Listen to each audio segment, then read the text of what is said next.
Thank you, Jay. Well, the Vietnam War ended decades ago, but for many years, those veterans were not thanked for their service.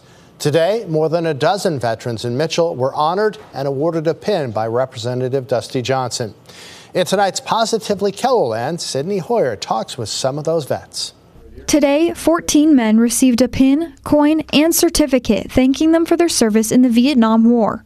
Although they all served in the same conflict, each has a unique story. Leonard Dexter was in the Air Force from 1964 to 68 and was stationed in the Philippines. I was over there then, and I worked in the security service for the Air Force at the time. Rodney Satrang was also in the Air Force, and he served for nearly 40 years. When he joined in 1971, he was only 17 years old.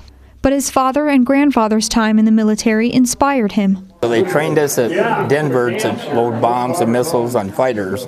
So then we ended up in Myrtle Beach, South Carolina, and then I volunteered for Vietnam. Of the 14 veterans, one of them wasn't there to accept his award. Gary Hamburger served in Vietnam from 1966 to 69, but he passed away in 2023.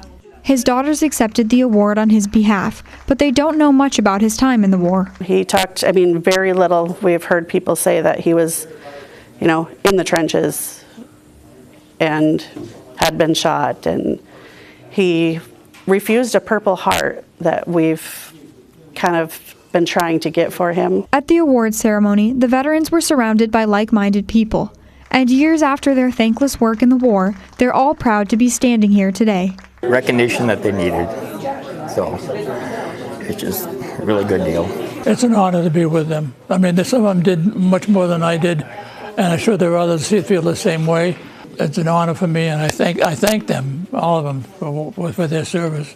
With Positively KELOLAND, I'm Sydney Hoyer. For a full list of the veterans who received awards today, you can head to this story on KELOLAND.com.